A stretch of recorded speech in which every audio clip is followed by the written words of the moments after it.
Thank you for logging in to the 2020 series of the Retail Bulletin's Customer Marketing Series. A number of registrants are still logging into the system and will begin in about a minute and a half.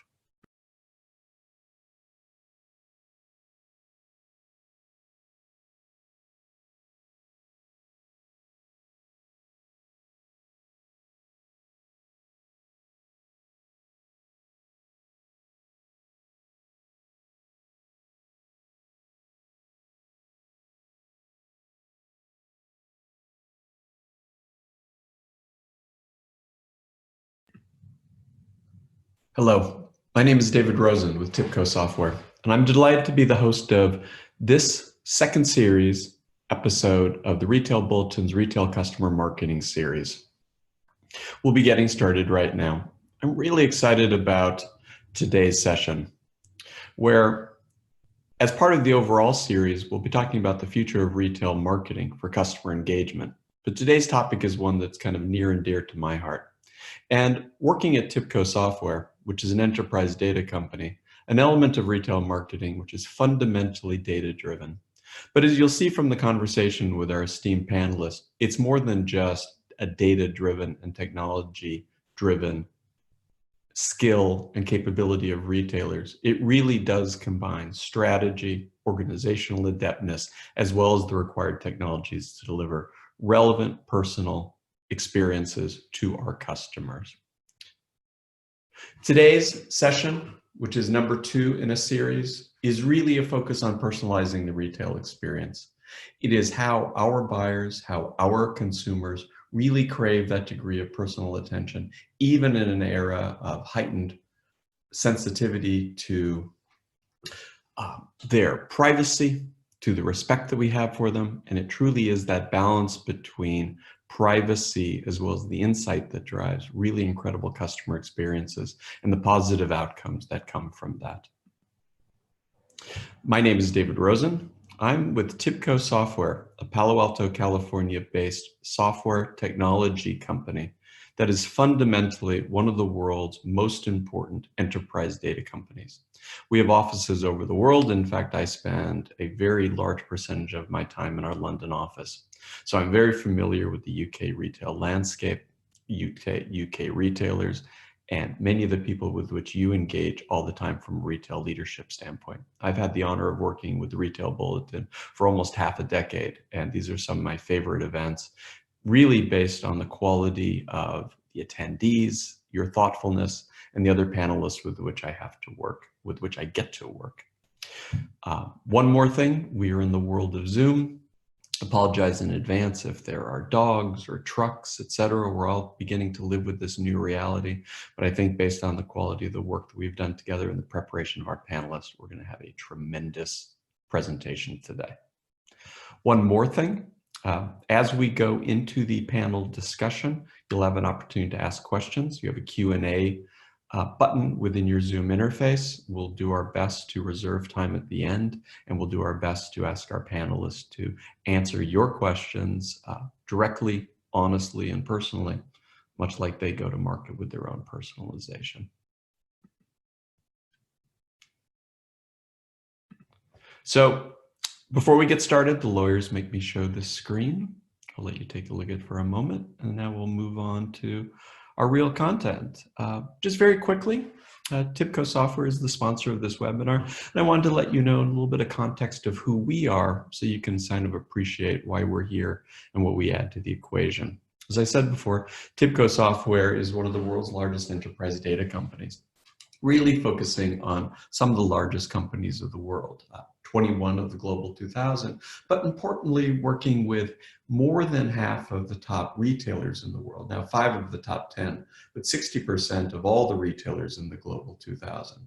But TIPCO's capabilities really extend each and every one of the industries in which we work, and frankly, each and every one of the industries in which you engage with every day. You know, planes don't take off, banks don't dispense money, food is not delivered, trains do not run on time, without the power and backing of TIPCO as really the technology engines of these companies.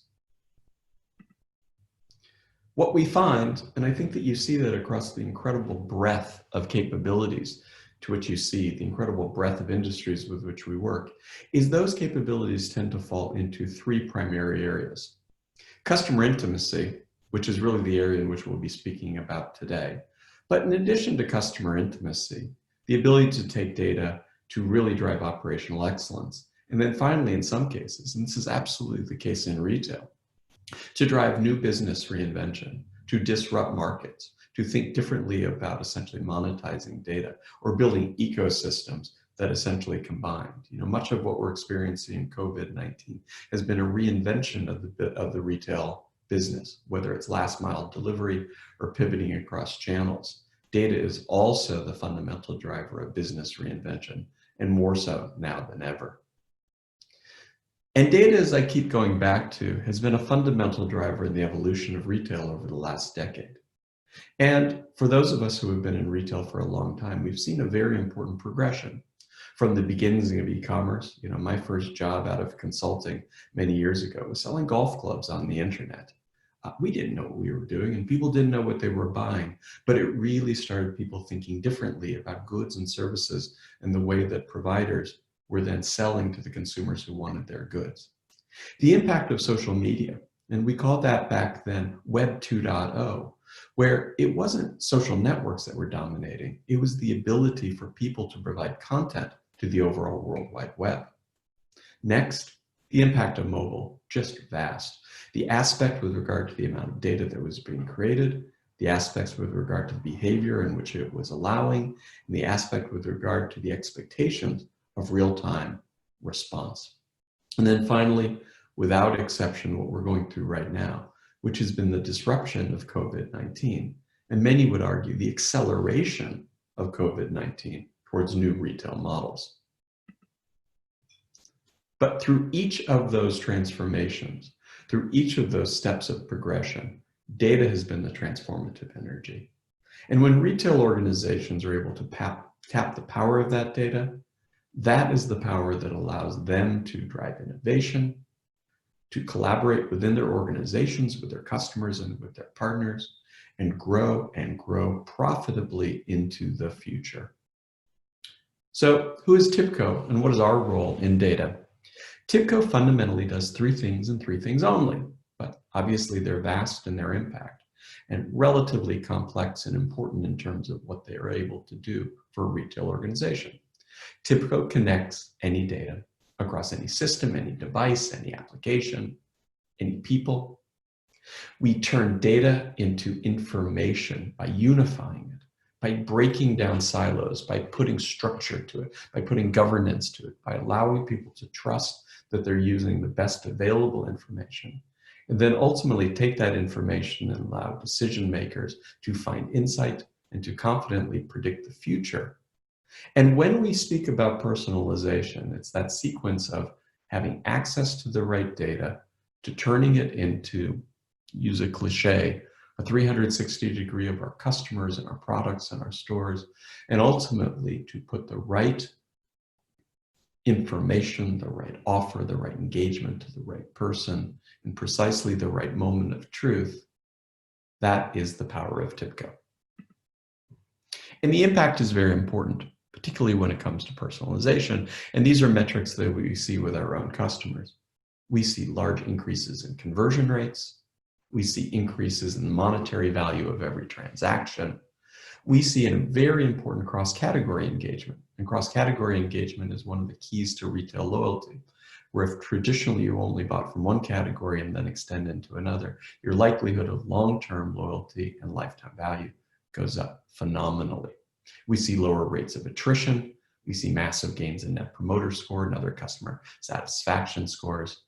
And we see the ability to essentially enter new markets more profitably because we based it on a data-driven and data-centric and customer-centric view of the world. But why is personalization so hard? Well, to a large extent, it's a data conundrum. And as you'll hear from a panelist, it's also a strategic conundrum. There has been explosive growth in data. There is far more fragmentation of data. Where does that data live? And the fact that it doesn't necessarily engage with each other and talk to each other. Users of data have less confidence in that data and therefore are a little bit shy with regard to making decisions. And increasingly, the data that we receive and the way that we need to use our data is more contextual.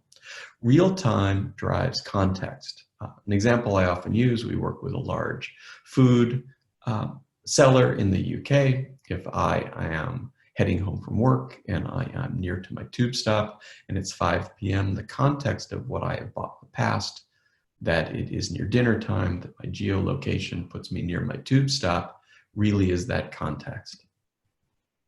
But it is the disorder of this data that really makes it difficult to essentially get to our vision. As you can see from a simple infographic, data is not simple at all. If you think about the amount of data that we have and the type of data that have, whether it's our data, our partners' data, the weather data, across multiple channels, across our supply chains, our demand chain, our interactions, the way that we browse, the way we use our mobile devices, data is extremely difficult to essentially harness, and pulling it all together ultimately is the key to great personalization.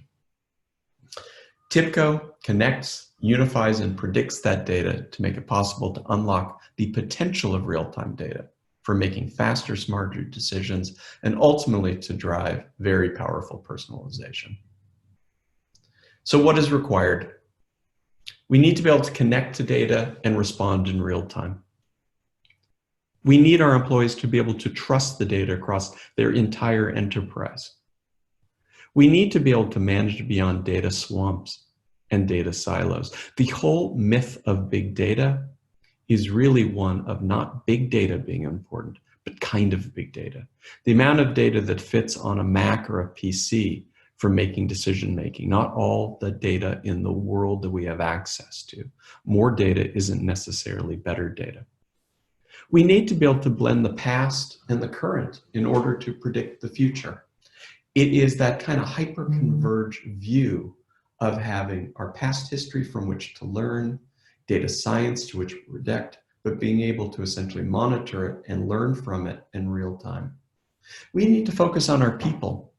We need to build more data science capabilities, more data analytic capabilities, more strategic and emotionally strategic capabilities in order to better understand our customers and understand what they want, both from a predictive standpoint, but also from an emotional standpoint.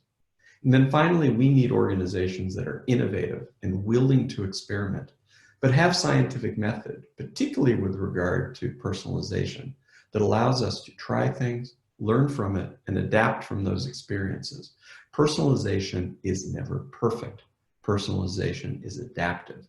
And the more that organizations learn from personalization experiences, the greater we have an opportunity to build stronger personalization over the long term.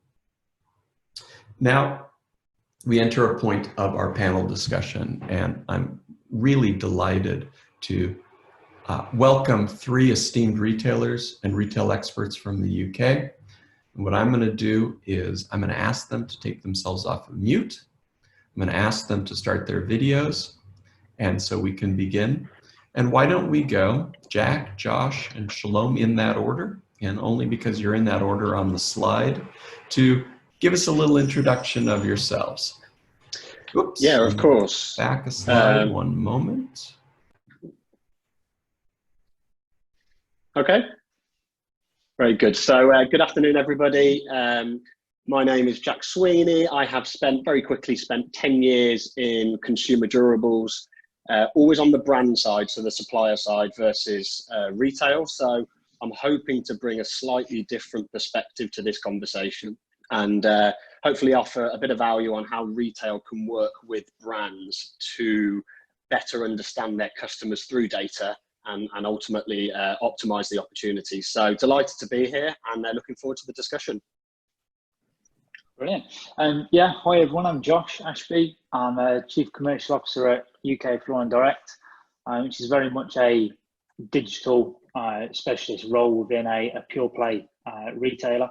And our experience has been growing up as a business through digitalisation and digital era, really. So we're very much always coming at this from an angle of how do we build our business organisational structure and our cultural disciplines to meet the customer's demands, of which personalisation plays a big role. So yeah, looking forward to enjoying a great conversation. Hi everyone, I am Shalom Lloyd. I am the founder of Naturally Tribal Skincare, and I'll be coming at this from a more, I guess, a small indie brand perspective, and less sort of more an emotional perspective. Naturally Tribal Skincare is a UK indie skincare company that uses natural ingredients from Africa to produce skincare products for the family. Glad to be here. Oh, I'm so delighted to have you. And Shalom, thank you. Thank you, Jack and Josh, and we're delighted to have you. And this is such a great topic, and it's always been one of my favorite topics because to some extent, personalization's always been around.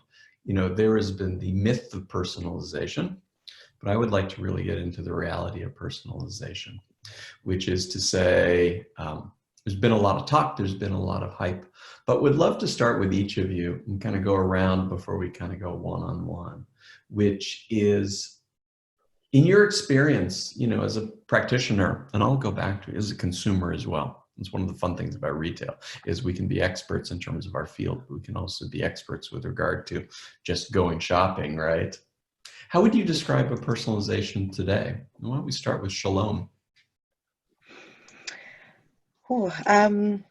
David, personalization for me, emotions are triggered by personal experience. And that's the angle I always see it from, both as a brand owner and also as a consumer. Like you said, personalization has always been there. It's always been an effective marketing tool, tailoring your message, tailoring your product, your brand to meet customers' needs and make customers feel listened to. All that triggers an emotional reaction and ultimately leads to buying. So for me, personalization today is it's more than a key driver for customer behavior. The customers want to relate to, want to see themselves in a brand, want to be part of the brand journey. So in our industry, today's beauty customer, for example, is savvier than ever before. They're dealing with a constant barrage of information, and understanding how to reach them and speak their language is quite critical. And we find that transparency, traceability, authenticity, actually things that resonates with them. I think you mentioned, I love it, connect, unify, and predict. And I think at that beginning, these are all the things that trigger that process to be a bit seamless, if that makes sense. No, it totally does. Jack, Yeah. you know, just from your experience, and we'll come back to some things Shalom said, and I'll put in my little notepad right here, which is just kind of consumers' expectation, wanting to be part of your brand journey. But just as you step back, and Jack and Josh jump into this, which is, you know, as you open up your email box in the morning, as you engage with WhatsApp, as you walk into a high street store, you know, to what extent are you seeing genuine personalization, and who's, you don't have to name who's doing a great job, but tell us what a good example of personalization is. I really liked what Shalom said there about how personalization has been a marketing theory used since the foundation of marketing, right? It's targeting, or it's micro-targeting, as we'd probably call it in the modern age. For me, true personalization is still that one-on-one deep understanding of your customer. And I was actually doing store visits yesterday for a client, and I had this ringing around in my mind, and I thought actually the best type of personalization would be empowering store staff in a bricks and mortar store to offer live, great, knowledgeable feedback. So for me, it's really important that you define what you mean by personalization. I think in the context of today's discussion, what I would define it as micro-targeting or digital personalization. Honestly, as a consumer, I think it's pretty bad at the moment. If you look at a lot of, we won't name names, but if you look at, you know, the emails, I smiled when you said email, because we all get hundreds of them, seemingly hundreds of them a day, that are sometimes personalized, sometimes my name is spelt wrong, and sometimes I've never browsed the product that's being presented to me. So I think there are, of course, some retailers, if we focus on retail, doing it really well. But I think generally the state of that digital personalization piece needs some work, honestly. And it's making sure that if you're going to make that commitment to investment and to, as you talked about in your opening piece, almost redesigning your business strategically and operationally to do it, then do it properly. Otherwise, you're going to lose customers, not gain them. Jack, and let me switch gears to Josh a little bit, which is there's this journey between current state and future state. And if we believe that current state is a bit of a mixed bag, there are some that do incredibly well, some that not so much. And whether we focus on a single channel like personalization within a bricks and mortar environment or an across-channel environment, where do you think, Josh, the current state is, and where would you essentially, paint a picture of a future state? What does the future state of personalization look like? And then maybe we can talk about that gap analysis and getting from here to there. Yeah, definitely. Thanks so much. I think you summed it up well there, saying it's a mixed bag, because it is very much that. And personalization at the current point in time, I think is most effectiveness when you don't realize that it's happening. Personalization isn't about name checking somebody on first name terms all the time. It's about smoothing that journey, whether that's in a store, whether that's a digital journey, whether that's in any communication channel, smoothing it towards that user's pathway.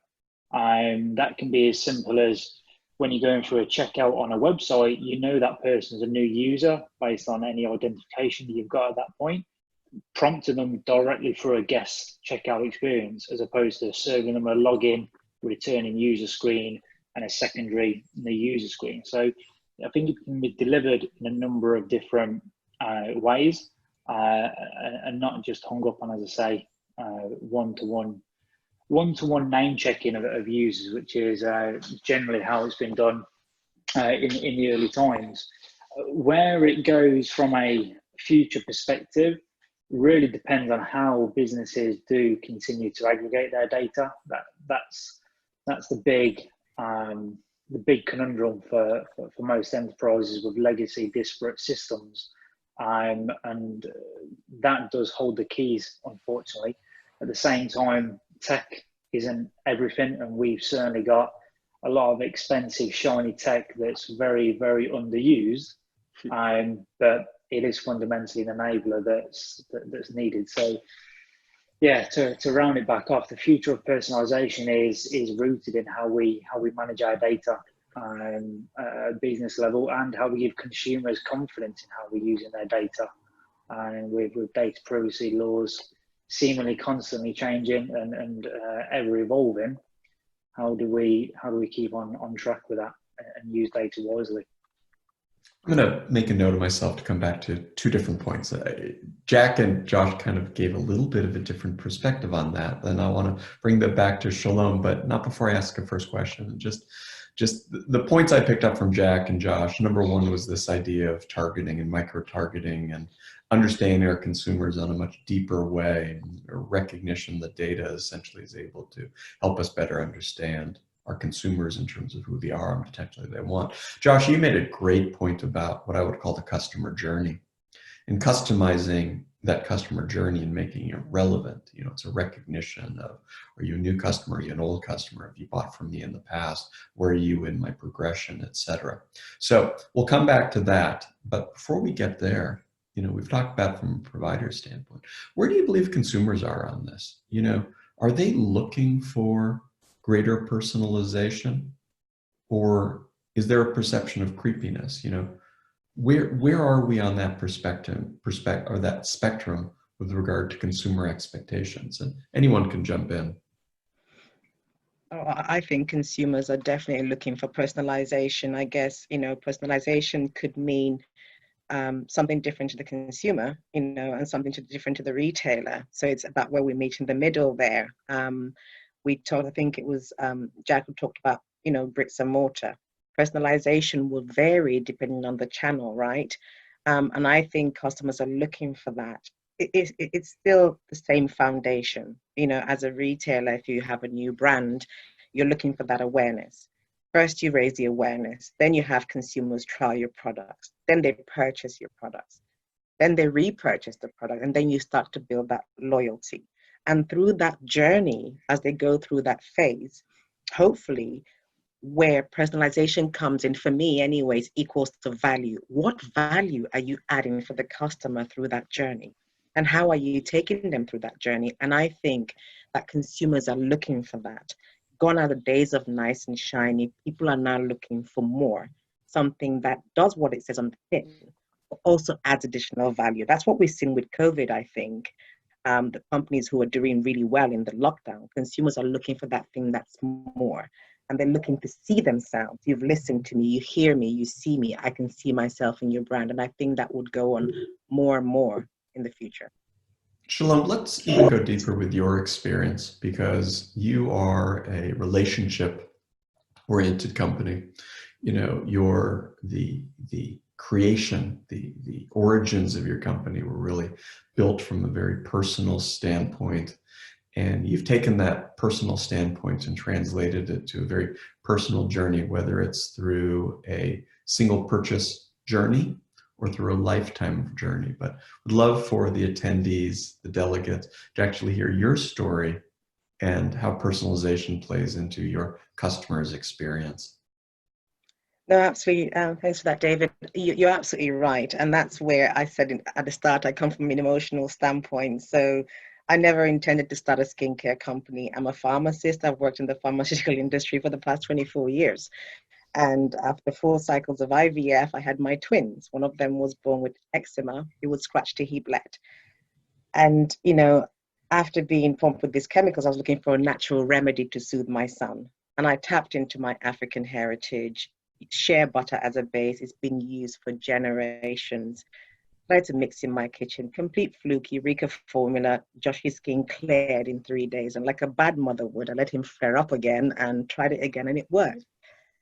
The efficacy in the product lay in actually the source of the shea butter. So I traveled back to Nigeria, my parents are from, and found, or the kingdom of Esan, this amazing place where the women for generations had made shea butter.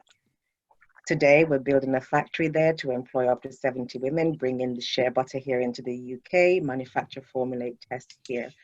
So for us, when a customer picks up a jar of our products, the personalization comes in being part of that journey. You have a product where there's efficacy, it works.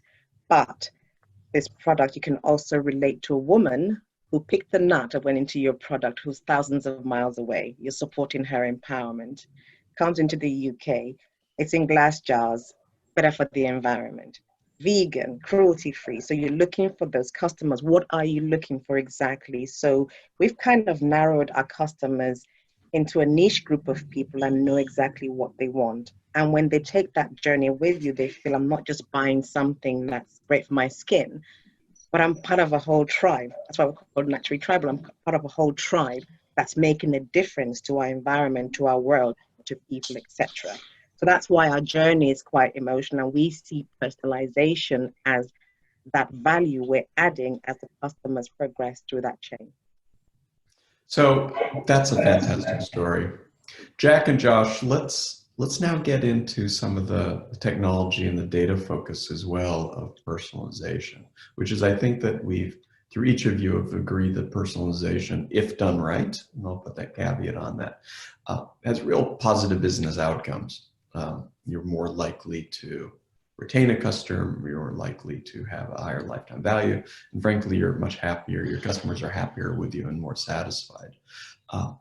What, in your opinion, is kind of the minimum threshold? Let's start at the basics, at the foundation. Where is the minimum threshold for personalization that any brand that is digital, you know, not just selling fruit on the side of the road, but has some degree of digital capability, must have in order to go to market in 2020? Josh or Jack, just jump in, whichever you'd like to answer. Yeah. Again, from the biggest challenge brands that I've traditionally worked for or that now work with the biggest problem is getting the data, right? Because most of the product sold is sold via retailers. Okay, so retailers own that relationship and that data with the customer. So what I always encourage brands to do is to partner with data specialists, use their own first party data through various sources. Maybe it's customer service, it's online, it may be email silent, whatever it is, use that data and aggregate it with third party data from various providers in the UK. And that's really to get that very foundation of starting to understand who your customer or customer groups segments are. So that's from a brand standpoint, that has to be the first thing that you do. You have to have the relevant data, and that's could be behavioral, could be attitudinal, it could be demographical. Actually, ideally, you bring it all together and you start to create distinct segments. When partnering with retailers, and partnering is a word I really wanted to get across today, because retailers, and I know many of our viewers are retailers, you have the data, right? So the retailers own the data with their customers, but the brands also have a lot of data that may or may not be aligned that can offer additional value. So from a retail standpoint, behavioral data, online data, everything that you can possibly get. But what I would encourage retailers to do is to work with their brands more in bringing that data together to get a more holistic view of the shared customer. Because there is huge, I've done it many times with brands, you know, as a live example, you know, if you do a decent job of a segmentation model or map of the market, you can very easily say, well, this group of customer shops at your retailer, so you need to be offering this type of product or this service. You know, you can get into that granularity of offering and personalization, if you wanted to call that. So probably quite a long-winded answer, but bringing data sources together to get a holistic view would be the short one.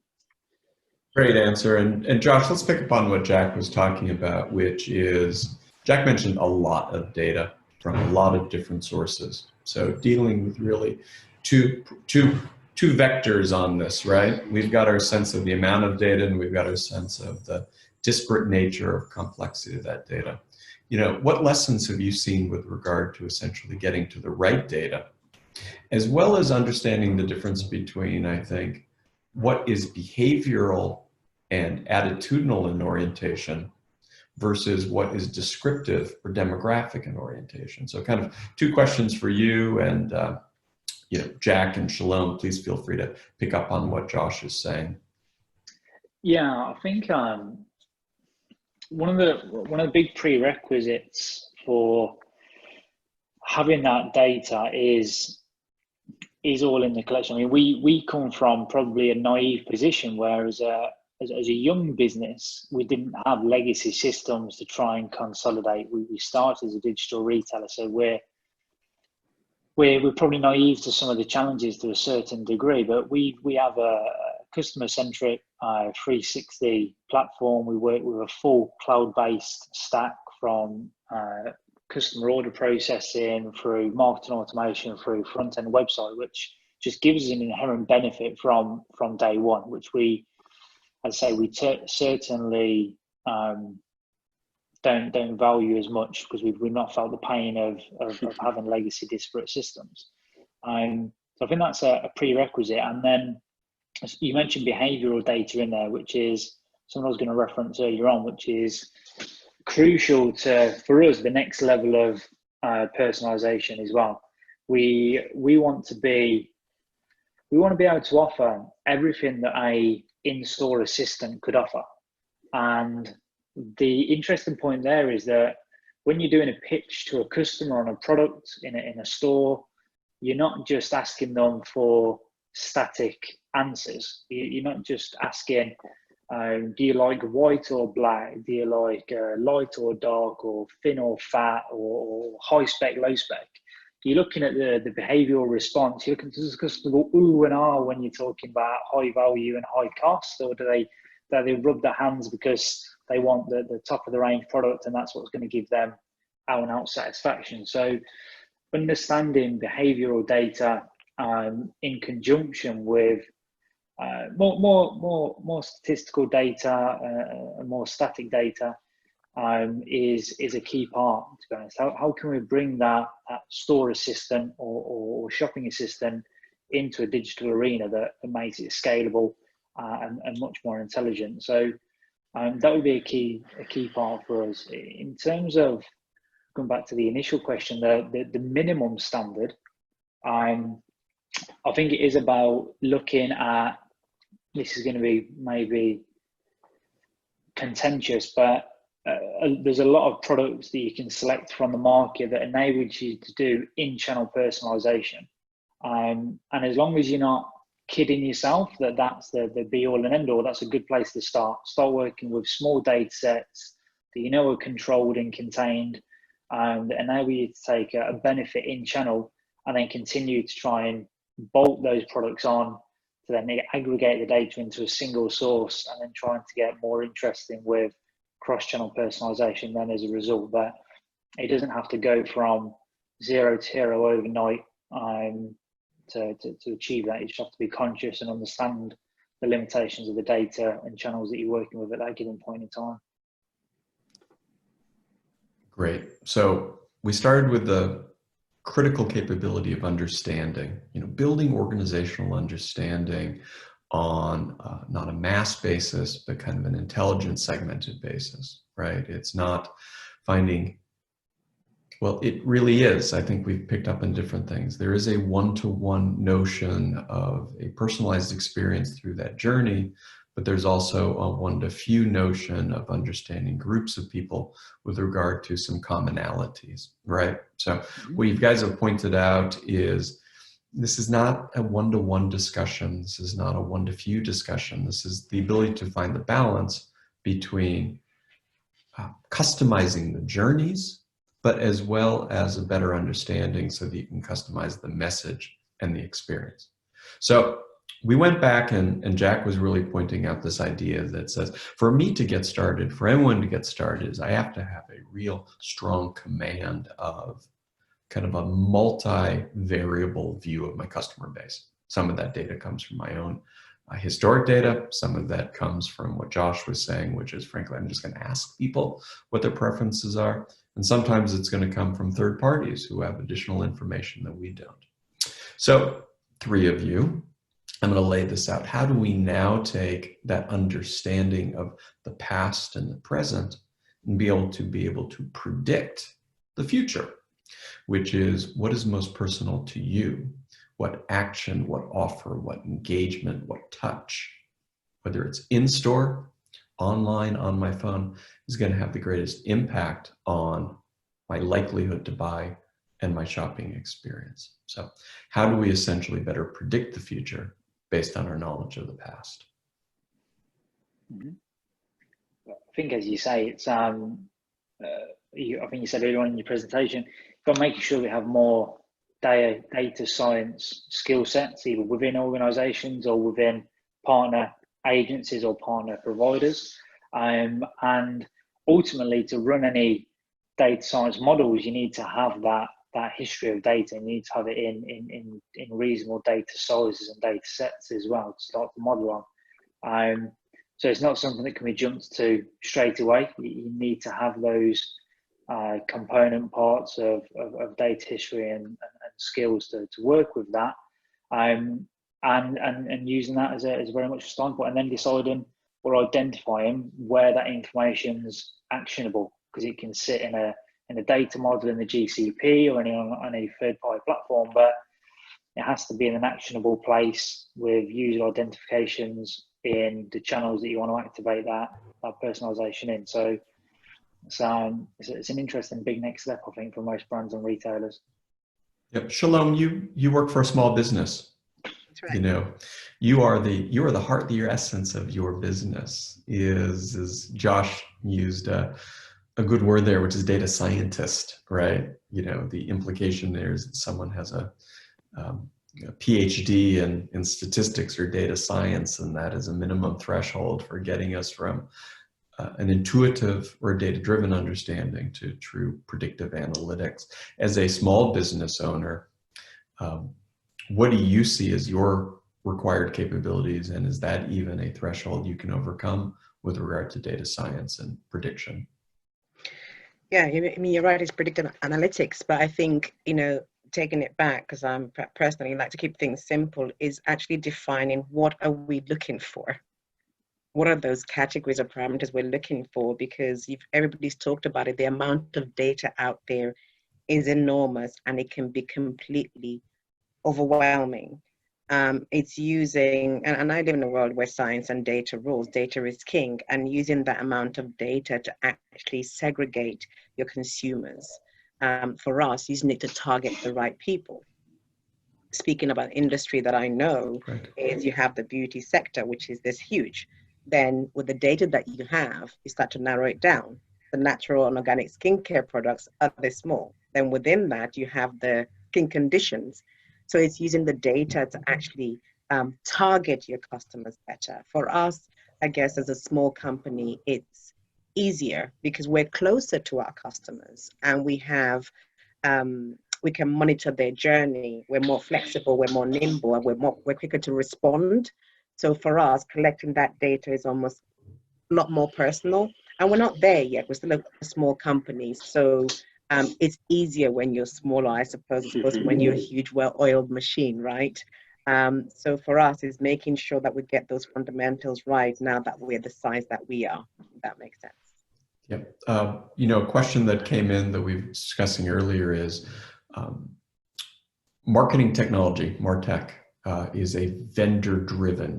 If you're in the retail world, you get a lot of calls from vendors. We're a vendor, right? And essentially saying that this is a platform-driven capability. But in your experiences, do you require a complex marketing data platform or a customer data platform in order to essentially deliver personalization? And if the answer is kind of yes, kind of no, because nothing is ever absolute, what are capabilities within customer data platforms or marketing personalization platforms that really are very powerful and impactful? And Jack, why don't we come back to you from that standpoint? I'm going to give you the classic marketer's answer, which is it depends. I mean, I'm probably more of a skeptic to digital technologies than a marketing director or a former marketing director should be. I think that there's two elements. You need to be very clear on what you're trying to achieve. So, just getting the latest MarTech or taking on a huge data program is only as good as how you're actually going to use it and what you're trying to achieve. I've come across many businesses over the last couple of years who have done big data silo or big data integration projects, but then have no insight specialist to get any value from it. And data is worthless without insight action to derive the value. So, I think the second point I would say is then what are you trying to achieve? I think that's really important. So if you're looking at the behavioral piece, I think Josh mentioned something really interesting earlier, which was personalization is best when it's not noticed. So if you are looking to help consumers through a journey, be that predictive or otherwise, I think it can be incredibly powerful. But I think always know what you're using the data for and what the objective is. I think that's really important. Otherwise, you'll just get lost in an abundance of different data and technologies. And it's very expensive, very costly, and drives a lot of complexity through business. It's down to what you're looking for, isn't it? Sorry. It sure is. Josh, Absolutely. What do you think, with regard to required technologies for personalization and, where are those best found?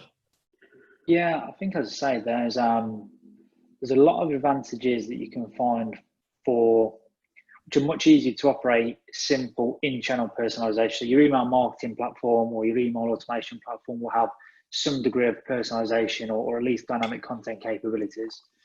Your CRO or personalization layer may have some level of capabilities. So you can start small and do things that are in channel. But as we touched on email kind of before this as well, to really take it cross-channel, you've got to be aggregating that data, and we're at the moment in the stage that we're assessing, do we need a customer data platform? What benefits does that house to us? Those are expensive off-the-shelf products, which are nice and shiny to use. But it doesn't have to be done that way as well. It can be done with a data warehouse and pushing those actionable elements into channels.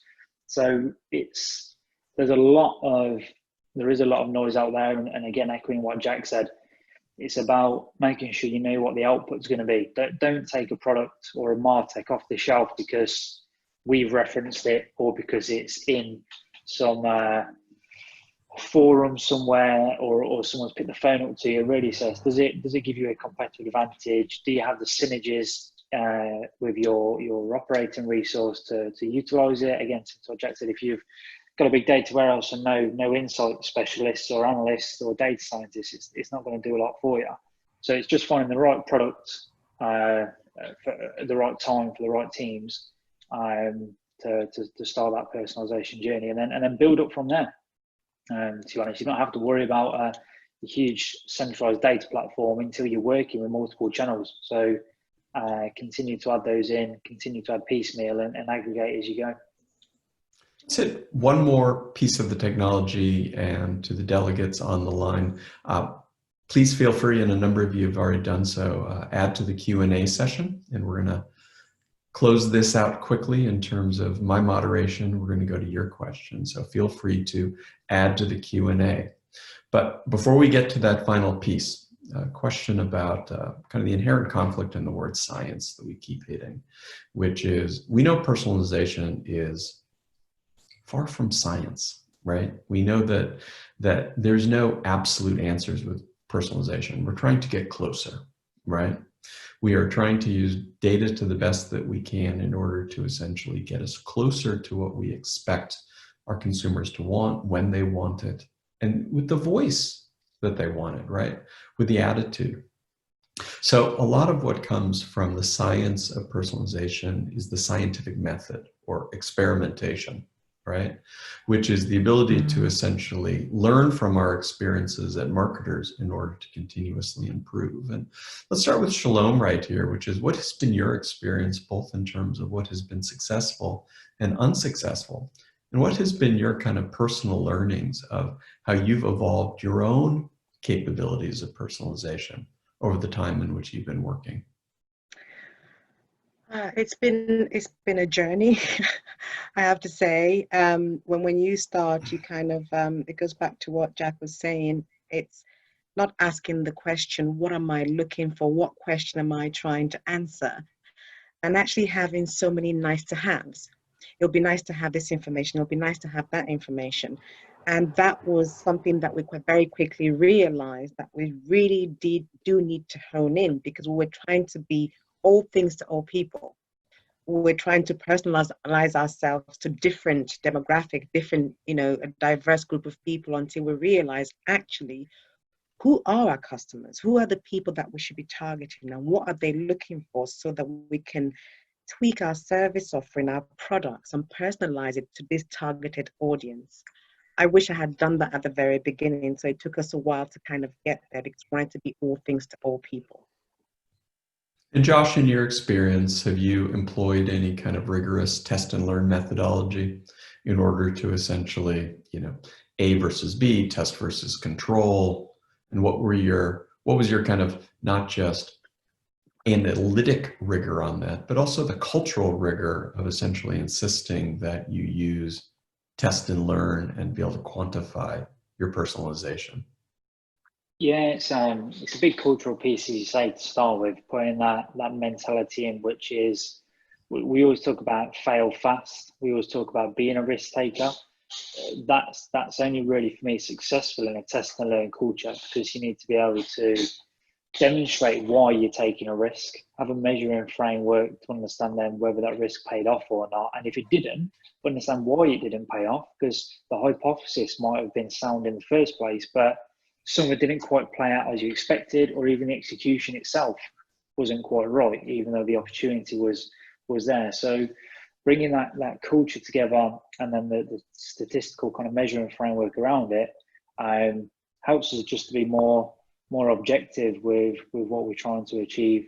And I think it helps people, particularly as you try and disseminate that through an organizational structure, for everyone to meet on the same page and have clear clarity across what we're trying to achieve, where it fell short, where it was overachieving, and therefore what the next test may be. as a result of understanding that. So we try and embed that in a big way. Thank you. Jack, a final word on Yeah. both either the technical, analytic, or cultural side of testing and learning and rapid adaptation? That's a big question.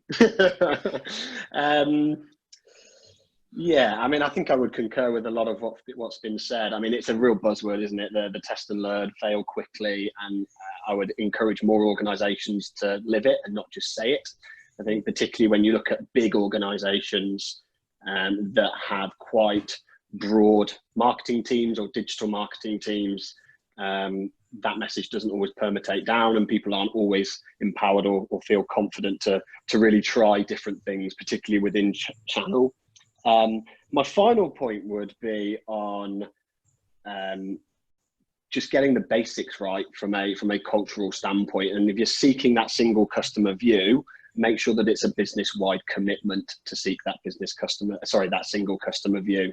You know, make sure that there is a basic bottom line investment in bringing the data together and getting everybody to agree on and behave and implement based on that data. I think that would probably be my final point. Great. Let's going to thank you all, but not say goodbye to you yet. Want to hit some of the questions that have come in. And question number one, what would you say is the biggest challenge that some businesses are facing with a forced digital transformation because of COVID-19? So very topical and very relevant.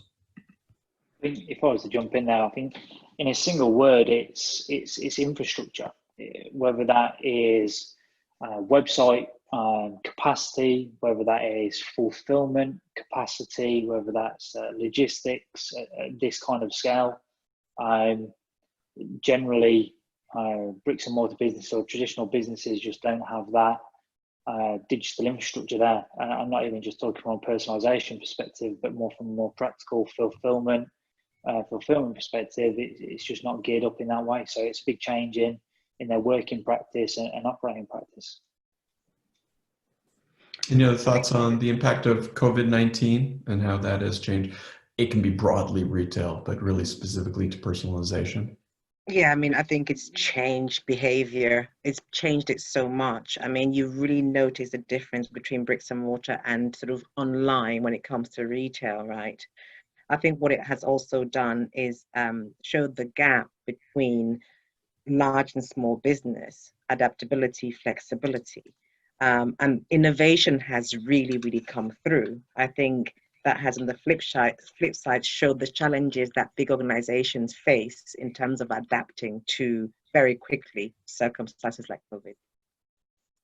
Yeah, that rapid adaptation. Go ahead, Jack.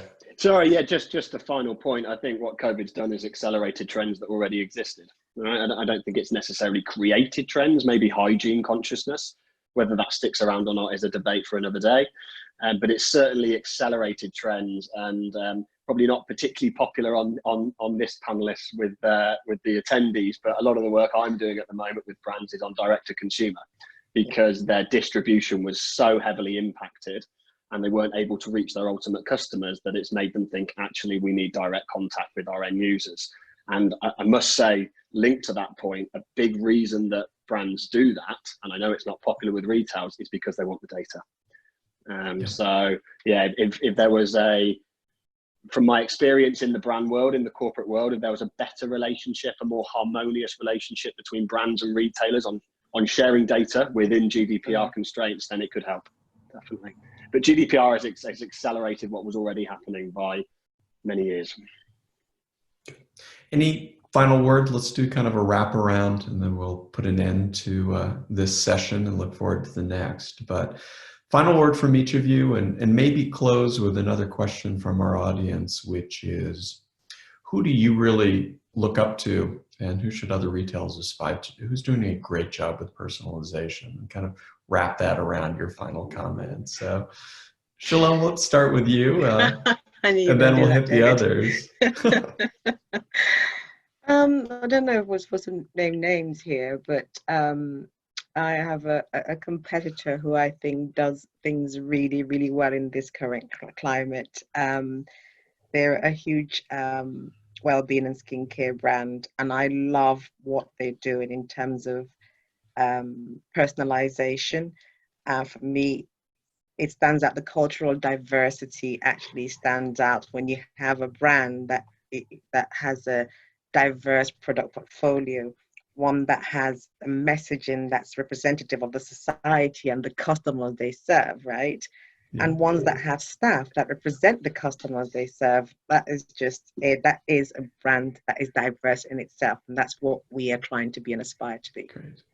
Josh, any final words?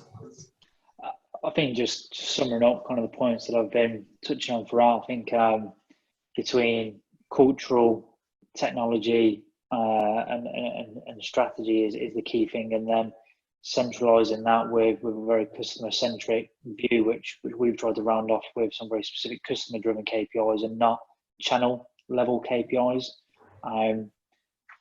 So yeah, that'd be all from me. Okay, Jack, final word and maybe an example of someone we should really aspire to be. What does that look like? I think, be careful here. I think the best brands that are doing personalization or really sophisticated micro-targeting are these innate D2C brands. One that sprung to mind when the question was asked was Gymshark, which is a gym apparel brand. I think they do a really, really good job of reaching the right customer with the right message within context at the right time, the usual jargon. The one-word answer to who's doing it that's a big retailer is Amazon. I think Amazon do a very good job of predictive marketing and predictive modeling. Again, maybe unpopular on this panel, but as a brand, Amazon were very attractive because they understood their customer and the journey better than most of the retailers, in my opinion. So yeah. And final word on personalization would be define what it means to your business and then be very clear what you're trying to achieve through it. That would be my final word. I couldn't agree more. Personalization is personal to your business. Yeah. Let's leave it on that note. That's very powerful. And maybe it should be the title of the next webinar that we do on this topic.